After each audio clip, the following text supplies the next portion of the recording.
Selamat siang investor, kembali bersama saya Melina dari Maxco Future News. Pada kesempatan kali ini kita akan membahas berita seputar indeks saham. Bursa saham Amerika Serikat ditutup lebih rendah pada akhir perdagangan Jumat waktu setempat atau Sabtu dini hari waktu Indonesia Barat.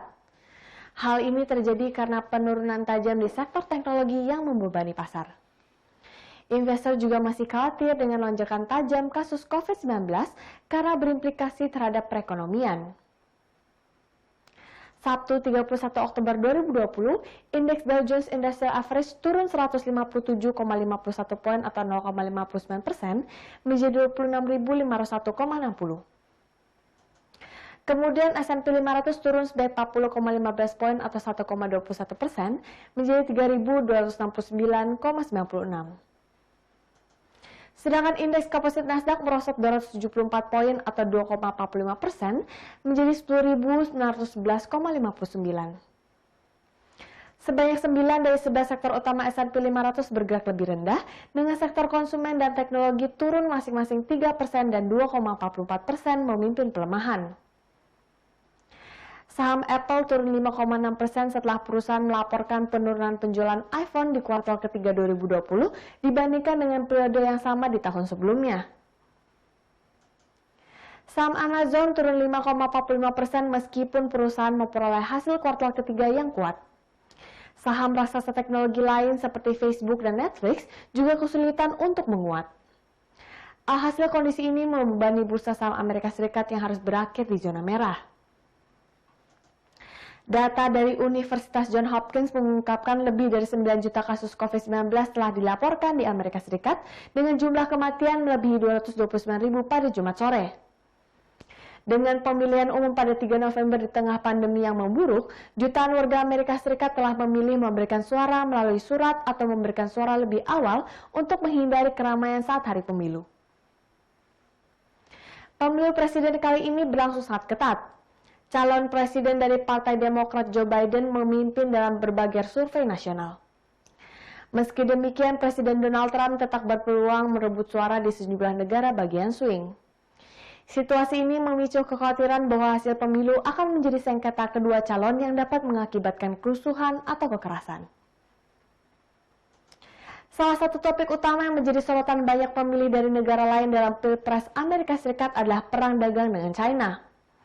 Perang dagang ini secara tidak langsung menekan kinerja ekspor dan impor dunia, serta memberikan dampak negatif terhadap perekonomian global, termasuk ekonomi Indonesia. Sejumlah ekonom di Indonesia meyakini, ekonomi Indonesia dan dunia akan sulit membaik jika Presiden Donald Trump kembali terpilih. Kondisi akan berbalik jika justru penantangnya dari Partai Demokrat Joe Biden yang terpilih menjadi presiden.